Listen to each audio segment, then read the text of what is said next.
ये तो झारखंड है और हम यहाँ के झारखंडी हैं। भाई अगर हम यहाँ के झारखंडी हैं तो हमारी पहचान क्या है?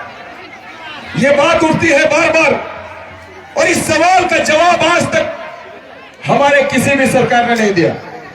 किसी भी सरकार ने ये बनाने की जहमत नहीं उठाई। किसी ने हमें ये नहीं बताया कि हम झारखंडी हैं तो झारखंडी कैसे हैं। हमारे झारखंड बने 21 वर्ष हो गए। इन 21 वर्षों में बहुत सारी पार्टियां हमारे बीच में आई रही सत्ता में और बैठ के गलत गलत नीति तो बना ली, लेकिन किसी ने हमें हमारी पहचान बताने की जरूरत नहीं। बैठ जाइएगा इधर। गांधी जी ने 2002 में ये कहा कि 1932 के खतियान के आधार पर हम स्थान नीति तय करेंगे, परंतु आज वो क्या कर रहे हैं? ये तो जबरदस्त स्टंटमैन है। स्टंटमैन आप लोग जानते हैं ना, जो कि फिल्मों में दिखते हैं। स्टंटमैन, ये तो जबरदस्त स्टंटमैन है जो कि कुतुब मीनार से कूद गए और अब तक सुरक्षित है। बाबूलाल मरांडी जी 2016 में जब रघुवर जी के द्वारा एक नीति बनाई गई, उसमें कहा गया, आप तमाम लोग सुन ले, रघुवर जी ने कौन सी नीति बनाई थी? 1985 वालों को उसने झारखंडी कह दिया था। और जब 1985 वाली नीति लागू हुई तो यही उस समय के एक मंत्री आजसू पार्टी के रामगढ़ में लड्डू बंटवा रहे थे। ठीक उसी वक्त मैं भी गया हुआ था रामगढ़। हमने जब पूछा वहां के कार्यकर्ताओं से कि भाई क्या बात है, किस खुशी में लड्डू बांटे जा रहे हैं, उन लोगों का जवाब था कि जो अब तक नहीं हुआ उसे हम लोगों ने करके दिखा दिया। इस तरह नीति हमने बना दी। अब आप बता दीजिए 1985 को वो बनाकर खुश थे और आज की जो वर्तमान सरकार जो ये माटी पुत्र कहती है अपने आप को, हेमंत जी माटी पुत्र कहलाते हैं और ये झारखंड मुक्ति मोर्चा माटी की पार्टी कही जाती है। इस पार्टी ने क्या किया? इस पार्टी ने यह कह दिया कि जो भी व्यक्ति इस राज्य से मैट्रिक पास कर लेगा, जो भी व्यक्ति इस राज्य से इंटर पास कर लेगा, वो हमारा झारखंडी कहलाएगा और वो तृतीय और चतुर्थ वर्ग की नौकरियों में आवेदन भर सकता है। अब आप बताइए, क्या इसी उद्देश्य के साथ हमारा झारखंड अलग हुआ? क्या यही उद्देश्य था हमारे निर्मल महतो का? क्या यही उद्देश्य था हमारे शहीदों का? कतई नहीं। एक एक हमारे आंदोलनकारी, एक एक व्यक्ति, उनका यही तमन्ना था कि हमारे झारखंडियों को मान सम्मान मिले, हमारे झारखंडियों को पहचान मिले, उसके बच्चों को रोजी रोजगार मिले, तभी हमारा झारखंड समृद्ध और खुशहाल हो सकता है। तो ये तो एक एक व्यक्तियों का सपना था। और अब तक की जितनी भी सरकारें रही, चाहे भारतीय जनता पार्टी की बात करें, आजसू पार्टी की बात करें, राजद, कांग्रेस और जेएमएम की बात करें, सबों ने झारखंड को भय, भूख, भ्रष्टाचार के सिवा कुछ और नहीं दिया। सबों ने झारखंडी भावनाओं को छलने का काम किया, यहाँ के माटी पुत्रों को ठगने का काम किया, हमारे छात्रों के भविष्य से खेलने का काम किया। अब बताइए, जेपीएससी और जेएसएससी जहां से हमारे भविष्य तय होता है, वो आज किस स्थिति में है? जेपीएससी और जेएसएससी आज इतनी बदनाम है कि ये पूरे भारत की भ्रष्टतम संस्थाओं में शुमार है। ये तो स्थिति है। और ऐसी स्थिति में जब आज हमारी यहां पर कोई नीति परिभाषित नहीं हुई है और नियुक्तियों का लिया जाना, क्या ये उचित है? क्या ये उचित है? हम सबों के बीच कोई नीति बनी नहीं और आज नियुक्ति की प्रक्रिया तेज है। तो ऐसे सत्तासीन दलों को हमें बहिष्कार करना है और जो ऐसे व्यक्ति जो सदन में बैठकर चुप रहते हैं, ऐसे व्यक्ति और ऐसे विधायकों का भी हमें बहिष्कार करना है। हम तो ये कहेंगे कि ऐसे लोग चाहे जिस किसी भी दल से आते हैं, जो हमारी बातों को नहीं पहचानता हो, नहीं समझता हो, नहीं रखता हो, एक एक व्यक्तियों का हमारा बहिष्कार करना है, एक एक मान्य सदस्यों का हमारा बहिष्कार करनी है। आज सबसे बड़ी पार्टी नहीं माटी है, इस बात को समझने की आवश्यकता है।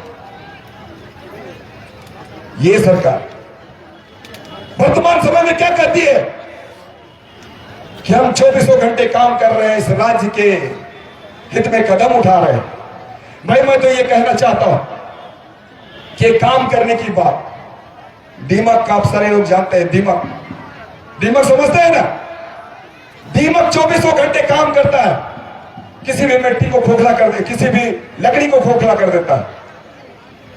तो वो विकास के लिए नहीं, विनाश के लिए काम करता है। आज ये सरकार कोई विकास के लिए नहीं, अगर 24 घंटे काम कर रही है तो सिर्फ और सिर्फ विनाश के लिए काम कर रही है।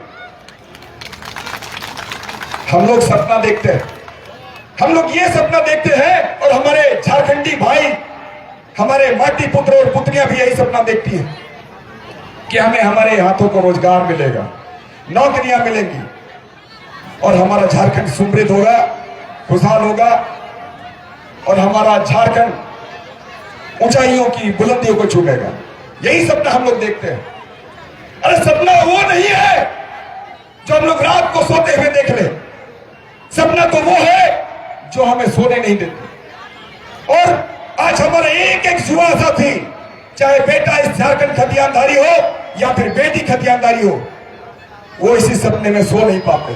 ये इस राज्य का दुर्भाग्य है कि हम जैसे लोगों को, हमें हमारा राज्य मिला लेकिन हमारी पहचान किसी ने आज तक नहीं दी। तो हमें अपनी पहचान लेनी है, और उसके लिए हमें आगे बढ़ना होगा। हम ये अधिकार की बात इसलिए करते हैं और आंदोलन की बात इसलिए करते हैं कि भाई अधिकार के लिए हमें आमंत्रण की आवश्यकता नहीं होगी किसी को देने की। जिसका भी जमीर जिंदा होगा वो आगे बढ़ेगा इस लड़ाई के लिए।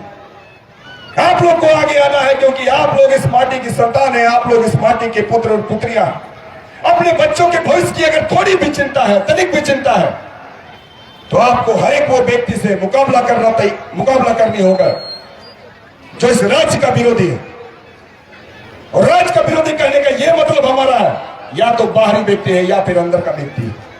हमें हर एक व्यक्ति को मुंहतोड़ जवाब देना होगा। हमारे भारत का संविधान बना, आप जानते हैं कितने दिनों में बना? 2 साल 11 महीने 18 दिन। इतने दिनों में ही हमारा भारत का संविधान बना। और ये हमारा झारखंड की सिर्फ ये बात जो कही जानी है कि भाई हमारे स्थानीय नीति और नियोजन नीति तय की जाए खतियान के आधारित। इसको बनाने में यहां की सत्तासीन सरकार, हेमंत जी की सरकार ने अब तक कितना समय लगा दिया पता है?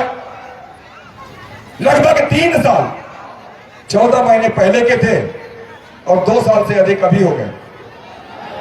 3.5 साल में अब तक इन्होंने स्थानीय नीति को परिभाषित नहीं किया, नियोजन नीति को परिभाषित नहीं किया। अब तक खतियान के बारे इसने कभी चर्चा नहीं की। तो यह तो स्थिति है हमारे झारखंड की दुर्दशा कि ऐसे ऐसे व्यक्ति आज मुख्यमंत्री के पद पर बैठे हुए हैं जो कि माटी पुत्र कहे जाते हैं। और इस पार्टी झारखंड मुक्ति मोर्चा, जिसे हम माटी की पार्टी कहते हैं, एक एक व्यक्ति, एक एक दल के लोग आज के समय में सिर्फ और सिर्फ कैसे हम धन अर्जित करें इसको लेकर चिंतित है। और हर एक व्यक्ति जीरो से आज अरबों खरबों की दौलत लिए बैठा हुआ। किसकी बात करना चाहेंगे आप?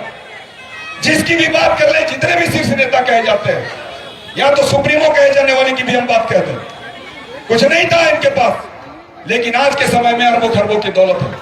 ये किसके पैसे हैं? हमारे झारखंडी जनता की गाड़ी कमाई का हिस्सा है, किसी और व्यक्ति का नहीं है। आज हमारी झारखंड मुक्ति मोर्चा की सरकार, हेमंत जी की सरकार क्या कहती है कि हमारे कोष में पैसे नहीं है। अब देख लीजिए किस तरीके से हमारे खनिजों का यहां पर खनिजों को लूटी जा रही है। चाहे हम कोयले की बात करें, बालू की बात करें, लोहा की बात करें, या फिर अभ्रक की बात करें, किसी भी मिनरल की बात कर ले, यहां पर रोज के रोज लूटे जा रहे हैं।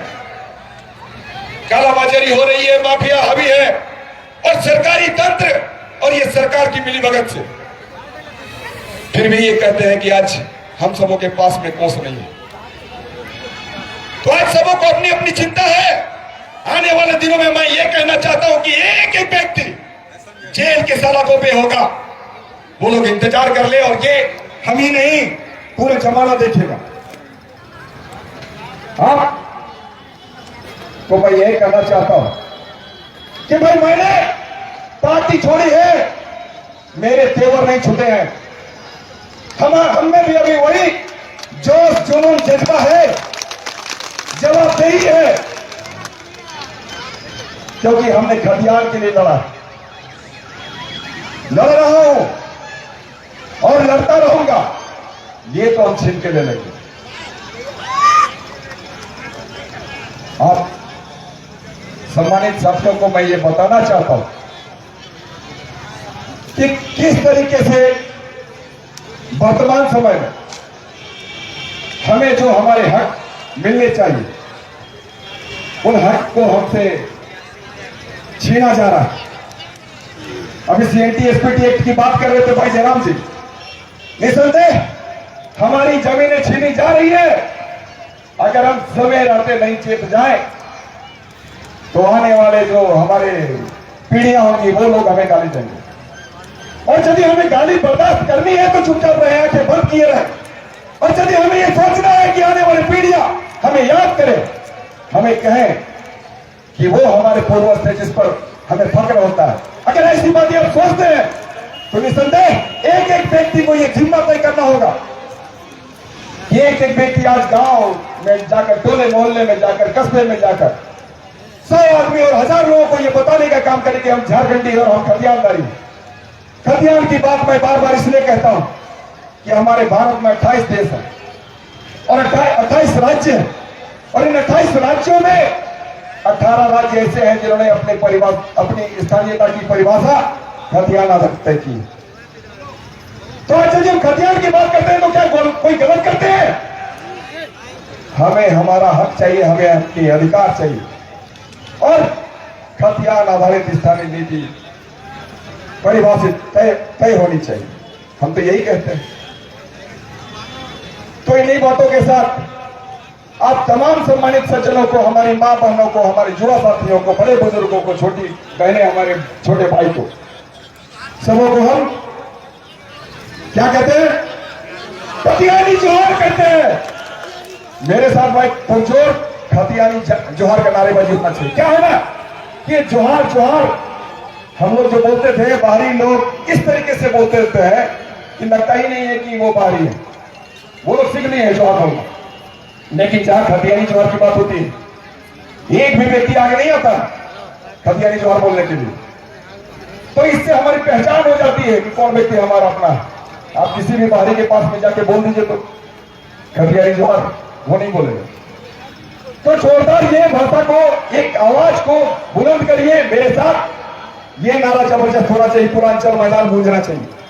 खतियानी जोहार, खतियानी जोहार, खतियानी जोहार।